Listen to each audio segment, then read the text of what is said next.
Beriman itu butuh akal, apa tidak sih? Beriman itu kan cukup percaya, sami'na wa ata'na. Ngapain pakai mikir segala? Beragama kalau pakai akal jadinya akal-akalan kan? Kita akan bahas itu. wa'tasimu bihablillahi jami'an wa la tafarraqu.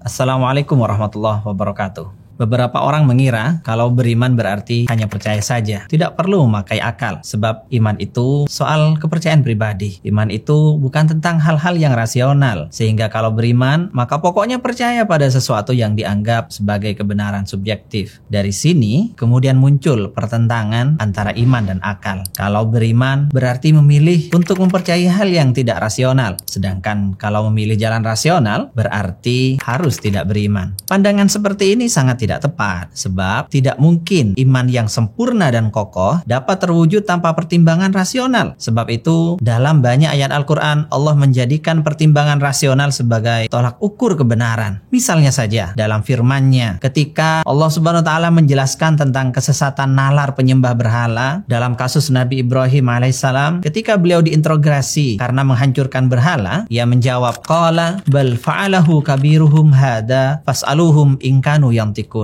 Dia, Nabi Ibrahim menjawab, sebenarnya patung besar ini yang melakukannya. Silakan tanyakan kepada mereka, patung-patung tersebut, kalau mereka memang dapat berbicara. Faraja'u ila anfusihim faqalu innakum antumudz zalimun. Mereka kemudian kembali pada diri mereka sendiri, mereka mulai sadar, lalu berkata kepada sesama mereka, sesungguhnya kamulah orang yang menzalimi diri sendiri. Tsumma nukisu ala ru'usihim laqad alimta ma haula'i yantiqun. Kemudian mereka menundukkan kepala lalu berkata, engkau wahai Ibrahim pasti tahu bahwa berhala-berhala itu tidak dapat bicara. Dalam poin ini kemudian Nabi Ibrahim bertanya kritis, qala afata'buduna min dunillahi ma la yanfa'ukum syai'an wa la yadurrukum. Nabi Ibrahim berkata, mengapa kamu menyembah sesuatu selain Allah yang tidak dapat memberi manfaat sedikit pun dan tidak pula mendatangkan mudarat kepadamu? Uffil lakum wa lima ta'buduna min dunillah afala ta'qilun. Celakalah kamu dan apa yang kamu sembah selain Allah. Apakah kamu tidak paham?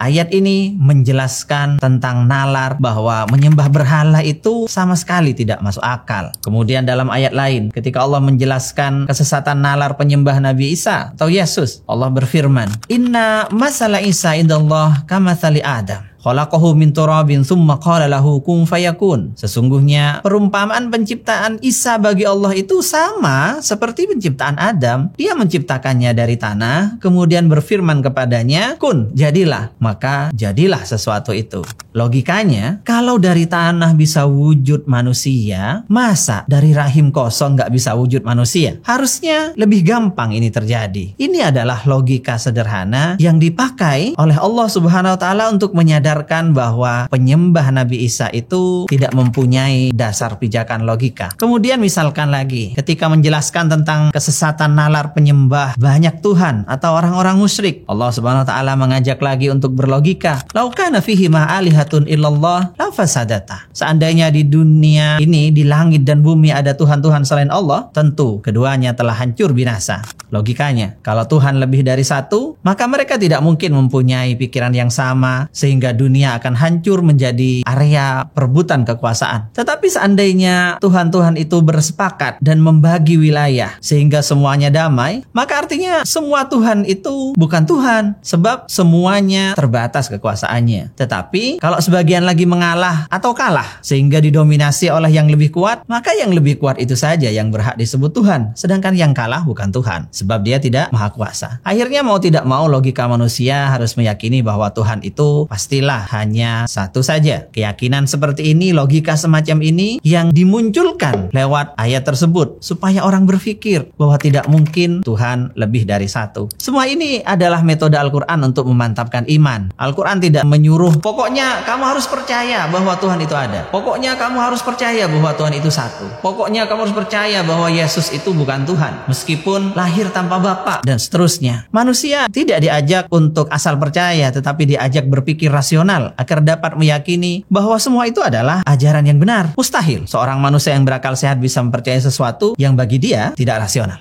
Seandainya ada orang yang sangat dipercaya dan terkenal, jujur, kemudian berkata bahwa dia melihat sebuah lingkaran yang punya 4 sudut, maka mustahil akan ada orang berakal sehat yang mempercayainya. Sebab secara rasional, tidak ada lingkaran yang punya sudut. Yang punya 4 sudut adalah persegi. Sehingga ucapan itu tidak dapat dipercaya. Info dari orang yang terpercaya sekalipun masih diharuskan rasional agar bisa dipercaya. Demikian juga info dari orang yang semisal Nabi. Semuanya hanya dapat dipercaya apabila rasional. Dan semua yang berasal dari Rasulullah itu rasional. Kemudian pertanyaannya, apakah hal gaib merupakan sesuatu yang rasional? Apakah keberadaan surga, neraka, malaikat, dan seterusnya adalah rasional? Jawabannya adalah sangat rasional. Sebab akal tidak mungkin memustahilkan keberadaan hal tersebut. Secara rasio, hal seperti itu adalah sebuah probabilitas yang bisa saja benar dan bisa jadi salah. Bukan hal yang mustahil seperti keberadaan lingkaran yang punya sudut tadi. Ketika informasi itu disampaikan oleh orang yang dapat dipercaya, semisal para rasul yang sudah jelas mukjizatnya, maka secara rasional info itu layak untuk dipercayai. Istilah yang benar untuk hal gaib semacam ini bukan sesuatu yang tidak rasional, tetapi sesuatu yang belum dapat diverifikasi secara empiris. Belum dapat diverifikasi secara empiris bukan berarti lantas tidak rasional atau dianggap tidak ada. Bukan begitu. Dulu orang tidak tahu keberadaan virus dan kuman. Di zaman dulu, keberadaan virus dan kuman ini adalah hal gaib. Tetapi hanya orang bodohlah yang mengatakan bahwa keberadaan virus dan kuman adalah irasional atau tidak masuk akal hanya karena mereka belum pernah melihatnya. Yang betul adalah belum memverifikasinya secara indrawi. Akhirnya ketika ditemukan mikroskop yang canggih, keberadaan virus menjadi terverifikasi. Demikian juga soal akhirat dan hal-hal gaib yang lain. Sekarang memang belum terverifikasi secara indrawi, tetapi bukan berarti kita bisa menyimpulkan bahwa itu tidak rasional. Tinggal lihat saja nanti kalau sudah waktunya. Semua akan mengalami hal itu. Justru yang tidak rasional adalah ketika kita menyimpulkan bahwa hal yang belum terverifikasi lantas dibilang tidak rasional. Artinya orang ini tidak paham apa itu rasional dan apa itu verifikasi empiris. Keduanya adalah hal yang berbeda. Dan kebanyakan orang yang mengatakan agama tidak rasional itu yang dia maksud sebenarnya informasi agama belum terverifikasi secara empiris. Kalau rasionalnya semuanya rasional. Tidak ada yang tidak rasional. Kemudian pertanyaannya, apakah beragama itu ilmiah?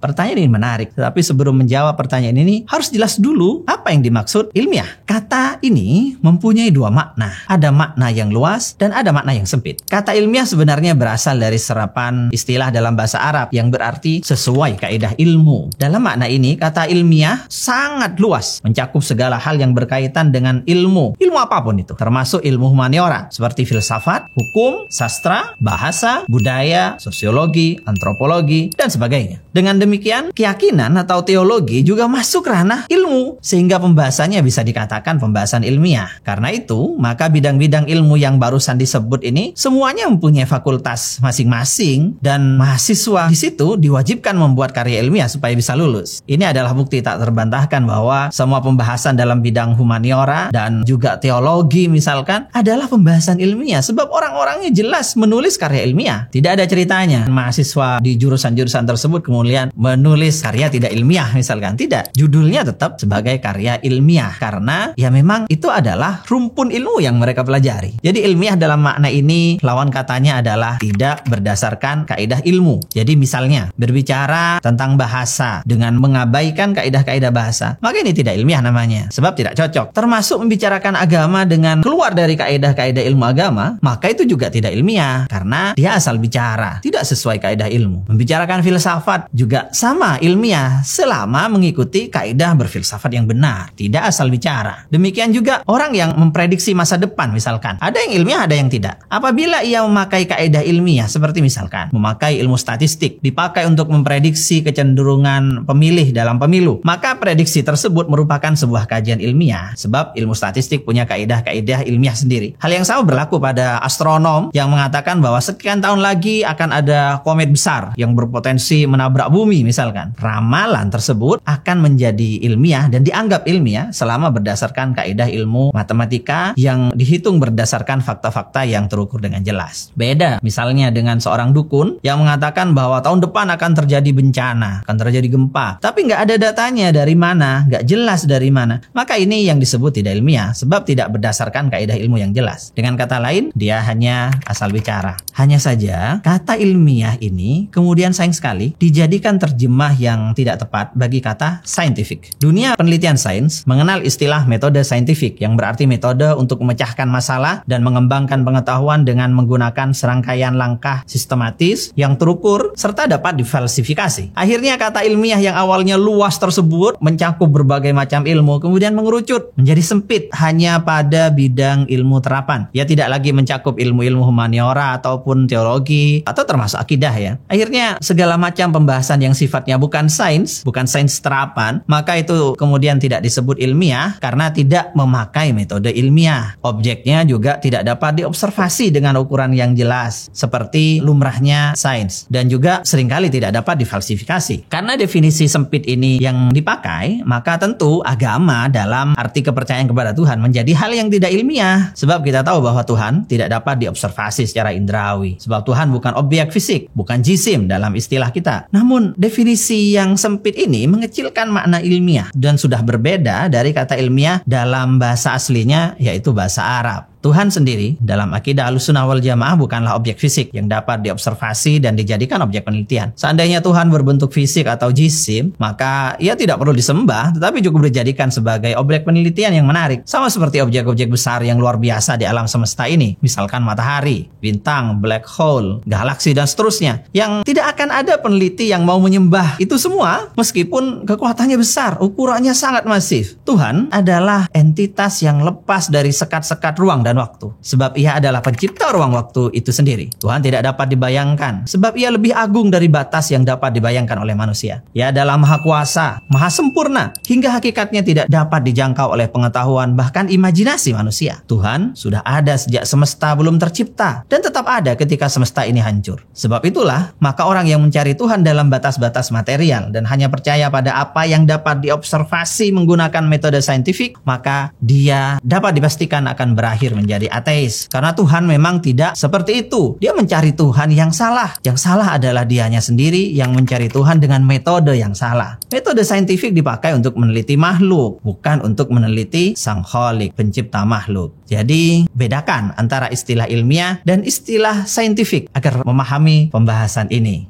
Kemudian bagi seorang muslim, apakah dalam memahami Al-Quran dan hadis harus memakai akal? Untuk menjawabnya, kita harus membahas tentang dalil dulu beserta klasifikasinya. Imam Al-Amidi dalam karya monumentalnya Al-Ihkam fi Usulil Ahkam mendefinisikan dalil sebagai wa amma hadduhu alal urfil usuli fahuwa ma yumkinu tawassul bihi ilal ilmi bimatlubin khabari wa huwa munqasimun ila aqli mahad wa sam'i mahad wa murakkabin minal amrain. Adapun definisi dalil menurut para ahli usul fikih adalah apa yang memungkinkan untuk sampai pada pengetahuan yang diselidiki yang berupa informasi, bukan pengetahuan indrawi. Dalil tersebut terbagi menjadi 3, yaitu murni rasional, murni informasi, dan gabungan keduanya.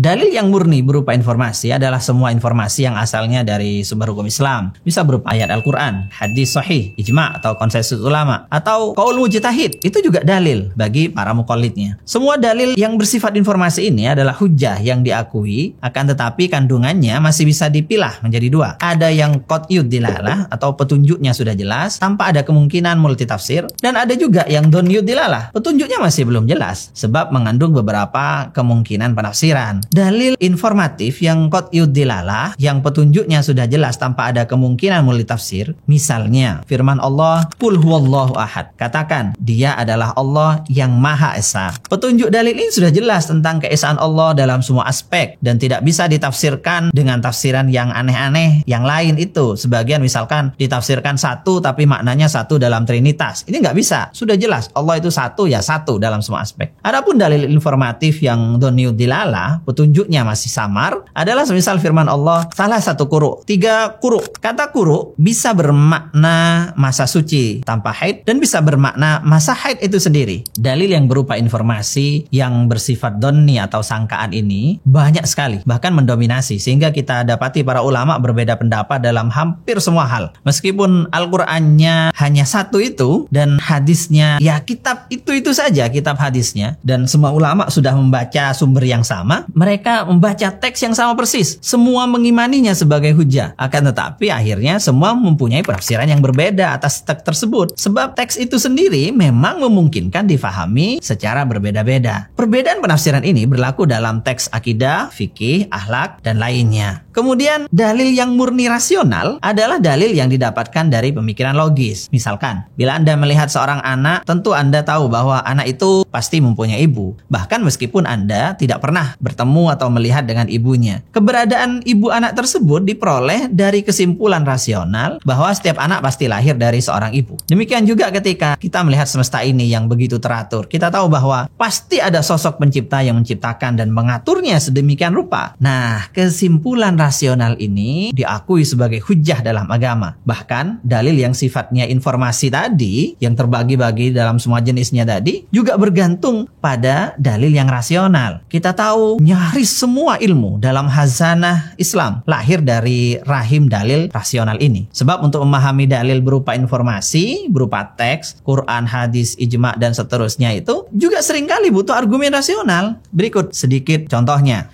Ilmu tafsir membutuhkan dalil rasional untuk menentukan apa relevansi atau munasabah antara satu ayat atau satu surat dengan surat atau ayat yang lainnya. Kemudian untuk menyelesaikan tanakut, pertentangan antar ayat yang dianggap bertentangan, untuk menentukan mana tafsir yang paling tepat, untuk menentukan metode tafsir apa yang hendak dipakai, dan seterusnya. Semua ini menggunakan dalil rasional. Jangan dikira Allah dan Rasulullah sudah memberikan ketentuan tentang metodologi tafsir, tentang apa tafsiran setiap ayat yang sebenarnya dikehendaki Allah. Tidak demikian. Penjelasan para ulama tentang itu di kitab-kitab tafsir semuanya didapat dari penalaran rasional. Kemudian ilmu hadis membutuhkan dalil rasional untuk menentukan teori sahih atau tidaknya sebuah sanad, kriteria kesikohan para rawi, kriteria persambungan riwayat antara rawi satu dengan rawi sebelumnya, kriteria kritik matan, tata cara menyelesaikan tanakur atau pertentangan makna antar hadis, tata cara tarjih, kemudian hal-hal lain dalam ilmu hadis, semuanya adalah dalil-dalil rasional. Jangan dikira bahwa semua itu sudah dijelaskan gamblang oleh Rasulullah. Bahkan menjelaskan bahwa hadis terbagi menjadi 3, ada sahih, hasan, dhaif saja, Rasulullah tidak pernah melakukannya. Itu adalah kesimpulan rasional yang dilakukan oleh kajian para ulama. Kemudian dalam ilmu usul fikih, ilmu usul fikih ini menjadi pondasi dari lahirnya fikih. Ia sepenuhnya didukung oleh dalil-dalil rasional. Jangan kira Allah dan Rasulullah pernah menjelaskan tentang tata cara memperlakukan nas umum dan nas khusus, nas mutlak dan muqayyad, nas muhkam mutasyabih, perbedaan mantuk dan mafhum, bagaimana memahami amar dan bagaimana memahami nahi, bagaimana menyelesaikan ta'arudul adillah, dan banyak hal lainnya yang dibahas dalam ilmu usul fikih. Semua pembahasan itu adalah olah akal para mujtahid dalam memahami teks. Sama sekali tidak ada petunjuk teknis yang jelas dari Rasulullah. Bahkan petunjuk operasional melaksanakan qiyas atau analogi hukum saja tidak dijelaskan oleh Rasulullah SAW. Meskipun keberadaan qiyas sendiri bisa dilacak keberadaannya sejak masa Rasulullah SAW masih hidup. Semua perincian ini tentang ilmu-ilmu ini didapatkan berdasarkan pemikiran dan kajian rasional para ulama. Kemudian ilmu fikih sendiri. Ilmu fikih itu memerlukan dalil rasional untuk mencari definisi yang tepat, menentukan ilat atau penentu hukum suatu perkara, menentukan maqasidus syariah, menentukan tahrir mahallin niza atau mengurai inti perbedaan pendapat dan sebagainya. Semua itu adalah dari olah rasio. Jangan kira ada petunjuk tekstual dari Allah dan Rasulullah untuk itu semua. Demikian juga semua ilmu lainnya tak bisa lepas dari dalil rasional, tak terkecuali ilmu tauhid atau ilmu keimanan atau ilmu kalam. Semua itu dibangun di atas dalil-dalil rasional. Dengan demikian menyangkal keberadaan dalil rasional dan menganggapnya sebagai hanya punya akal-akalan itu hanya menunjukkan dua hal. Pertama, dia menyangkal dasar keberadaan semua ilmu keimanan. Karena semua ilmu keimanan dibangun di atas dalil-dalil rasional. Kemudian, dia hanya mempertontonkan ketidakfahaman yang amat parah. Sebab itu, mempertentangkan antara iman dan rasionalitas adalah sama sekali tidak pada tempatnya. Sebab iman yang kokoh harus berdasarkan rasio. Dan rasio yang lurus akan berbuah pada keimanan. Wassalamualaikum warahmatullahi wabarakatuh.